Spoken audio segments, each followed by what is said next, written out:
दोस्तों, हमारे चैनल को सब्सक्राइब कीजिए, बेल नोटिफिकेशन ऑल कर लीजिए ताकि आपको लेटेस्ट वीडियो मिलती रहे। प्यारे बच्चों, हिंदी काव्य में पहला पाठ सूरदास द्वारा रचित पद समाप्त हो गया। इस पाठ का नाम ही पद था। अब आज हम लोग तुलसीदास द्वारा रचित धनुष भंग नामक पाठ के विषय में पढ़ेंगे। ये जो कथा है यह रामचरितमानस, तुलसीदास द्वारा रचित रामचरितमानस से लिया गया है। जैसा कि आप लोग देख रहे हैं, पाठ का नाम है धनुष भंग।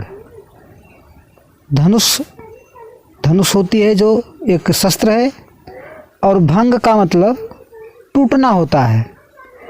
इस धनुष के टूटने के साथ एक कथा जुड़ी हुई है, और कथा ये है कि भगवान शिव की एक धनुष थी, और राजा जनक जिनकी पुत्री सीता जी थी, राजा जनक ने ये शर्त रखा था कि जो भगवान शिव की उस धनुष को उठा करके उसकी प्रत्यंचा अर्थात उसकी डोरी को चढ़ा देगा, हम उसी के साथ अपनी पुत्री सीता जी का विवाह कर देंगे। और उस शर्त के अनुसार उस समय के बड़े बड़े शूरवीर प्रतापी राजा इकट्ठा हुए। सब लोगों ने उस शिव धनुष को उठाने का भरसक प्रयास किया, लेकिन उठाने की बात तो छोड़ ही दीजिए, कोई भी उस शिव धनुष को हिला तक नहीं पाया। अंत में उस सीता स्वयंवर की सभा में बड़ी विचित्र स्थिति उत्पन्न हो गई। राजा जनक बड़े निराश हो गए। सीता की माता की विह्वलता अपने आप में बहुत बढ़ गई। उन लोगों को लगा कि शायद इस धरती पर कोई ऐसा वीर नहीं है जो राजा जनक की शर्तों को पूरा करके सीता जी को प्राप्त कर सके। और अंत में उस सभा में उपस्थित भगवान रामचंद्र जी अपने गुरु विश्वामित्र के साथ उपस्थित थे, और वो भी गुरु जी के आदेश के अनुसार गुरु जी का आदेश लिए। और अंत में जब उस सीता स्वयंवर की सभा में वह मंच जहाँ पर शिवधनुष रखी गई थी, जब वहाँ पहुँचते हैं तो उस मंच पर शिवधनुष के पास जब भगवान राम पहुँचते हैं तो उसी समय का ये सुंदर वर्णन किया गया है कि किस तरह से मंच सजा है। भगवान राम पहुँचते हैं, राम के उपस्थित होने के बाद उस मंच की स्थिति क्या हो जाती है, वहाँ की रंगत एकदम बदल जाती है। इसी बात का वर्णन तो आप संदर्भ में लिखेंगे। प्रस्तुत पद्यखंड हमारी पाठ्यपुस्तक हिंदी के धनुष भंग नामक पाठ से अवतरित है, जिसके रचयिता गोस्वामी तुलसीदास जी हैं। प्रसंग में लिखेंगे सीता स्वयंवर में भगवान रामचंद्र जी जब उस शर्त के अनुसार उस शिवधनुष के पास पहुंचते हैं, उस मंच पर जहां पर शिवधनुष रखी हुई है, तो उस मंच की छटा में क्या बदलाव आ जाता है, उस मंच की छटा कितनी, उसकी सुंदरता कितनी बढ़ जाती है, वहाँ कैसा मनोरम दृश्य उपस्थित होता है, इसी बात का वर्णन इस पद में तुलसीदास जी किए हैं। बच्चों, अब थोड़ा सा पढ़ाई शुरू करते हैं। अब तक तो केवल भूमिका बताई गई। देखिएगा, दोहा हम पढ़ते हैं, आप लोग सुनिएगा। उदित उदयगिरि मंच पर रघुबर बाल पतंग, बिकसे संत सरोज सब, हर्षे लोचन भृंग। अब चौपाई पढ़ता हूँ। नृपहि के आसानी सिनासी, बचन नखत अवलीन प्रकाशी, मानी महीप कुमुद सकुचाने, कपटी भूप उलूक लुकाने, भय विशोक कोक मुनि देवा, बरसहि सुमन जनावहि सेवा, गुरुपद बंद सहित अनुरागा, राम मुनि सन आयुष मांगा, सहजय चले सकल जग स्वामी, मत्त मंजु बर कुंजर गामी, चलत राम सब पुर नर नारी, पुलक पूरी तन भय सुखारी, बंदी पितर सुर सुकृत संभारे, जब कछ पुण्य प्रभाव हमारे, तव शिवधनु मृणाल की नाई, तोरहु राम गणेश गोसाई। प्यारे बच्चों, संदर्भ प्रसंग हो गया। अब आइए इसकी हम व्याख्या करते हैं, और आप लोग ध्यान से सुनिएगा।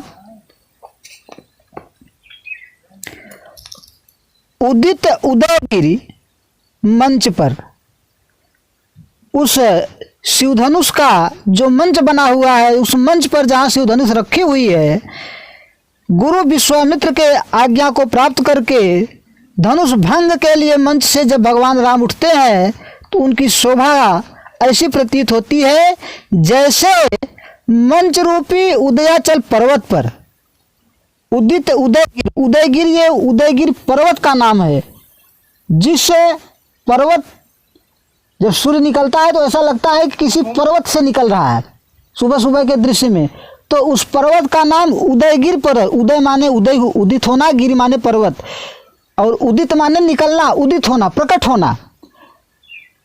जब भगवान बाल सूर्य, सुबह बाल सूर्य माने सुबह सुबह का सूर्य, बाल माने बचपना, बचपना का मतलब शुरुआत।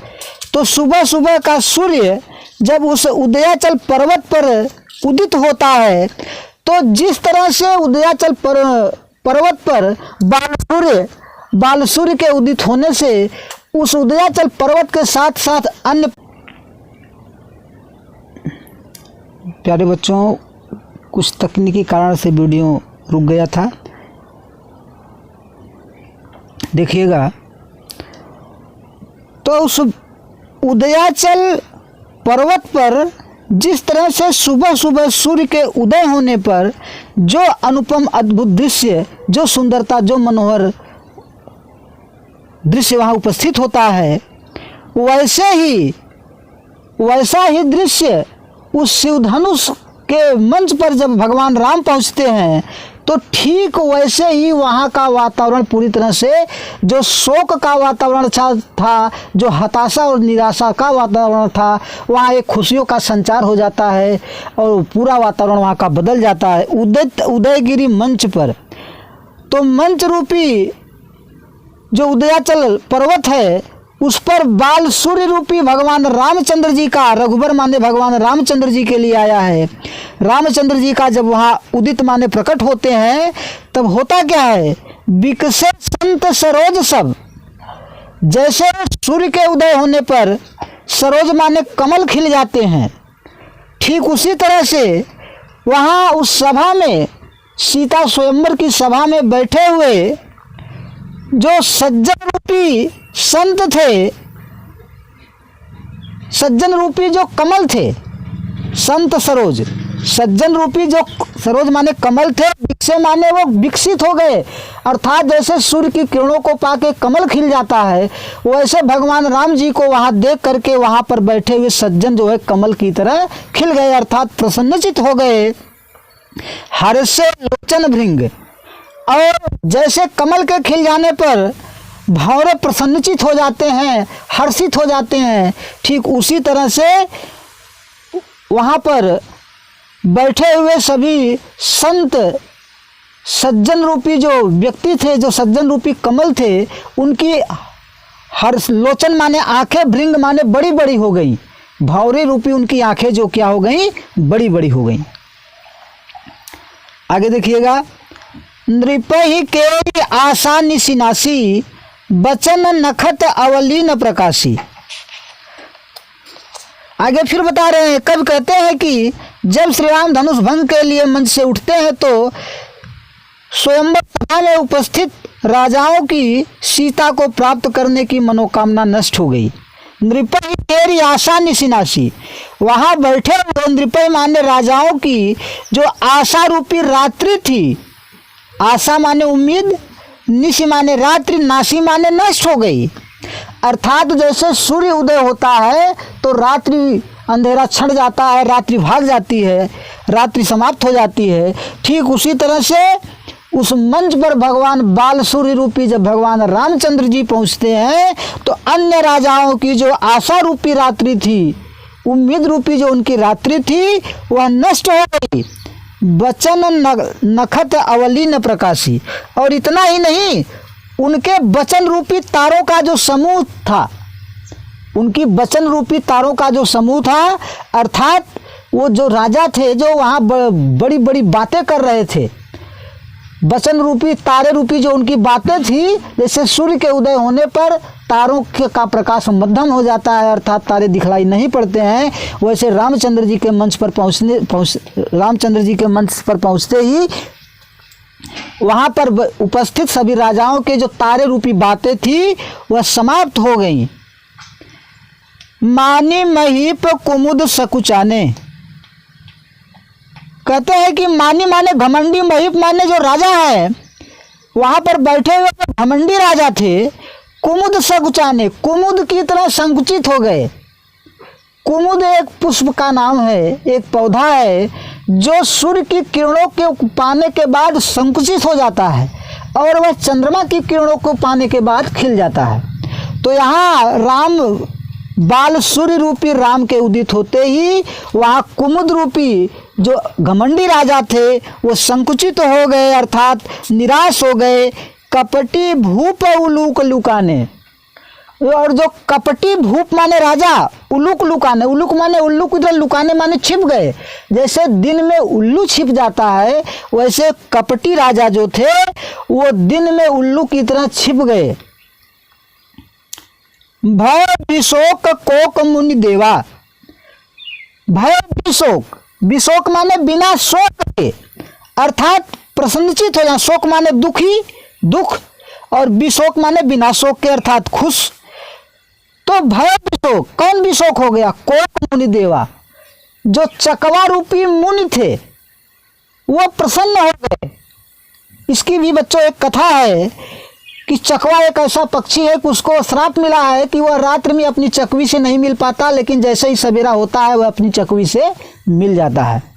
तो वैसे ही भगवान राम जब मंच रूपी पर्वत पर पहुंचते हैं तो जैसे बाल सूर्य रूपी राम के वहाँ उदित होने पर जैसे पूरे उस सभा मंडल में बैठे हुए जो मुनि रूपी चकवे थे वे राम रूपी सूर्य के उदित होने से जैसे प्रसन्नचित हो गए, उनका शोक समाप्त हो गया।